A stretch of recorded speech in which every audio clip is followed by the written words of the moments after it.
High, আচ্ছা আপনি আপনার বুকে হাত দিয়ে আজকে একটা কথা বলেন তো যে আপনি সোশ্যাল মিডিয়া অ্যাডিক্টেড কিনা, নাকি অলওয়েজ আপনি ডিনাই করতে থাকেন এবং নাটক করেন যে না আমি তো অ্যাডিক্টেড না। যদি এটা হয় তাহলে আপনার সলিউশন দরকার নেই, বাট যদি এটা রেকগনাইজ করতে পারেন যে ইউ আর অ্যাডিক্টেড টু ইট, তাহলে এই বিষয়ে আসলে কথা বলাটা জরুরি। বিকজ আমি এখানে র্যান্ডম কোনো পার্সন এসে আপনার সামনে সোশ্যাল মিডিয়া অ্যাডিকশন নিয়ে কোনো কথা বলছি না। Because I was the guy back in 2019 সাল থেকে 2022-23 সাল পর্যন্ত কমপ্লিটলি সোশ্যাল মিডিয়া অ্যাডিক্টেড ছিলাম। রিলস স্ক্রল করতাম সারাদিন। ওই সময়টাতে আমার স্ক্রিন টাইম ছিল লিটারেলি 7 থেকে 8 ঘন্টা। আর কারেন্টলি প্রায় 2-3 বছর হয়ে গেল আমি জানিও না সোশ্যাল মিডিয়া আসলে কি চলে, কোন ট্রেন্ড চলে, আমি ভুলেই যাই যে what is social media. And today I will make sure to you যে এই অভ্যাসটা যেন আপনি কমপ্লিটলি কাটায় উঠতে পারেন এন্ড পরবর্তীতে কখনোই যেন এটা ব্যাক না করে, এই ব্যাপারে সলিউশনটা আমি পুরো ভিডিও জুড়ে বলবো। মাইসেলফ মোহিতাল হাসান, আমি একজন এআই এসইও স্পেশালিস্ট এবং এআই এক্সপার্ট। আমার এই চ্যানেলটা ক্রিয়েট করার পিছনে একটাই রিজন, সেটা হলো যে আপনাদের সেলফ হেল্প জার্নিটা আরো বিউটিফুল করার জন্য আমি একজন মেন্টর অথবা গাইড হিসেবে কাজ করি। That's it. তো চলেন শুরু করা যাক। The first one would be do not delete social media. হ্যাঁ, শুনতে অনেক বেশি অবাক লাগছে, বাট এটাই সত্যি। আমরা যখন সোশ্যাল মিডিয়া থেকে সরে যাওয়ার চিন্তা করি তখন আমরা প্রথম সলিউশন হিসেবে নেই যে একটা সোশ্যাল মিডিয়াকে আনইনস্টল করে দিলে হয়তো বা সলিউশন হয়ে গেল। But the problem will come যখন আপনি জিনিসটাকে আনইনস্টল করলেন, আপনার 2 দিন পরে বা 1 দিন পরে আপনার ইচ্ছা হবে যে ওইটা আবার ইনস্টল করে আবার লগ ইন করে আপনি স্ক্রল করবেন, আবার বের হয়ে আনইনস্টল করবেন।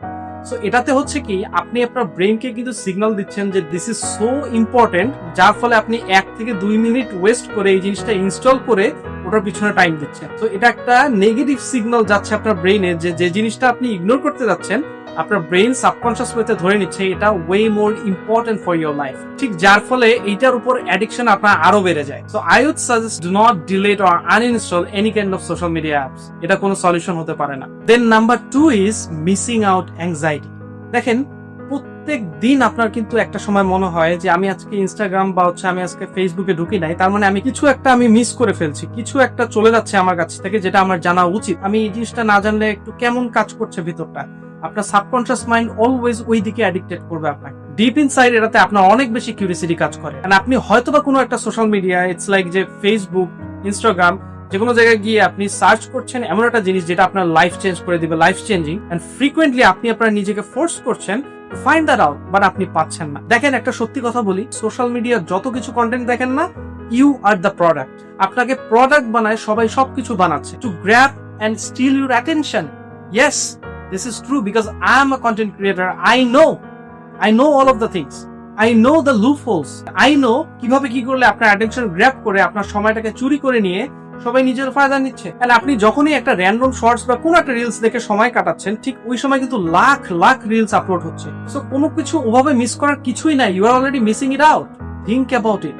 আমি আমার একটা ভিডিওতে আপনাদেরকে দেখিয়েছি যে রিলস স্ক্রলিং এর কি প্রবলেম। আপনি রিলস স্ক্রল করেন, কিন্তু সেই সময়টা ঠিক করে আপনি কোন একটা স্পেসিফিক চ্যানেলে গিয়ে কিছু একটা যদি যান তাহলে সেইটা দেখতে পারেন। বাট র্যান্ডম একটা রিলস আসছে, সেটা অন্য একটা টপিকে, পরে একটা রিলস একদম ভিন্ন একটা টপিকে, এটা আপনার লাইফকে পাজল করে দিবে। You will be finished. আপনি কোনো কাজ করতে পারবেন না লাইফে, কোনো জায়গায় আপনি ফোকাস ধরে রাখতে পারবেন না। Trust me. So don't do it. Then the last one is positive mental fatigue. Mental fatigue কিন্তু 2 ধরনের হয়, একটা হচ্ছে পজিটিভ আর একটা হচ্ছে নেগেটিভ। নেগেটিভ মেন্টাল ফ্যাটিগ হলো যে আপনি আননেসেসারি ওয়েতে আপনি মনে করছেন যে আপনি ডিসিপ্লিনের মধ্যে আছেন, কিন্তু আপনার লাইফে কোনো চেঞ্জ হচ্ছে না। আপনি জাস্ট প্রোডাক্টিভিটি একটা প্যারাডক্স বা ট্র্যাপের মধ্যে পড়ে আছেন। আপনি শুধুমাত্র সোশ্যাল মিডিয়া দেখছেন, প্রোডাক্টিভিটি ভিডিও, অনেক বড় বড় ইউটিউব ক্রিয়েটরের কিছু দেখছেন, আপনি চিন্তা করছেন যে আপনার লাইফ চেঞ্জ হচ্ছে, বাট অ্যাকচুয়ালি নট। আর পজিটিভ মেন্টাল ফ্যাটিগটা হলো যে আপনি কোনো একটা অ্যাকচুয়ালি কাজ করছেন, you are taking the actions. আপনি টানা 3 থেকে 4 ঘন্টা কোনো একটা কিছু করছেন, হতে পারে সেটা কোনো একটা স্কিল মাস্টার করছেন, হতে পারে ভিডিও এডিট করছেন, হতে পারে আপনি অ্যাসাইনমেন্ট করছেন। এরকম যে কাজগুলো আপনি করছেন অ্যাকশন নিয়ে, তখন দেখবেন যে আপনার একটা মেন্টাল ফ্যাটিগ আসে, আপনি কিন্তু অনেক বেশি ক্লান্ত হয়ে যান এই কাজ করার পরে। যখন আপনি প্রত্যেকদিন এত বেশি কাজ করবেন, তখন আপনার মেন্টাল কোনো এনার্জিই থাকবে না সোশ্যাল মিডিয়া স্ক্রল করার। আপনার ওই আগ্রহটাও নিজের মধ্যে আসবেই না যে দেখি সোশ্যাল মিডিয়া একের পর এক চালাই বা রিল স্ক্রল করি। আমি আপনাদেরকে অলরেডি আমার একটা ভিডিওতে জানিয়েছিলাম যে মেন্টাল ফর্টিটিউড, যে আপনার পার্সোনাল লাইফে কি চলে চলুক, আপনার একটা পার্টিকুলার জিনিস নিয়ে লেগে থাকতে হবে। আপনি এই মেন্টালিটি আনেন, কোথায় সোশ্যাল মিডিয়া চলে যাবে ইউ হ্যাভ নো আইডিয়া। আপনার এগুলো কিছুই থাকবে না লাইফে। ডেফিনেটলি আমিও তো ইনস্টাগ্রাম ইউজ করি, বিকজ আমি নিজে একজন কন্টেন্ট ক্রিয়েটর, আইটি সেক্টরের লোক। I should have it. আমার অবশ্যই ইনস্টাগ্রাম দরকার। অনেক সময় হয় যে আমি ইনস্টাগ্রাম থেকেও ক্লায়েন্টের সাথে কমিউনিকেশন করি, এটা আমার প্রয়োজনীয় জিনিস, but I barely open it. আমার প্রত্যেকটা নোটিফিকেশন, প্রত্যেকটা মেসেজ সবকিছু ডিসেবল থাকে। এই জিনিস আমার কখনো অ্যাটেনশন গ্র্যাবই করতে পারে না। So please make yourself that much strong. So please পুরো ভিডিও জুড়ে আমি যা কিছু বললাম আজকে, প্রত্যেকটা জিনিস ফলো করে বোঝার ট্রাই কর, আদারওয়াইজ আপনার সামনে গিয়ে আপনার লাইফটা কিন্তু দুঃস্বপ্নের মতো হয়ে যাবে। So don't do it. So please আপনার নিজের লাইফটা নিয়ে একটু সিরিয়াস হন, নিজের লাইফটাকে গড়ে তোলেন আপনার স্বপ্নের মতো। Break the loop, build your future, and become unstoppable. Thank you.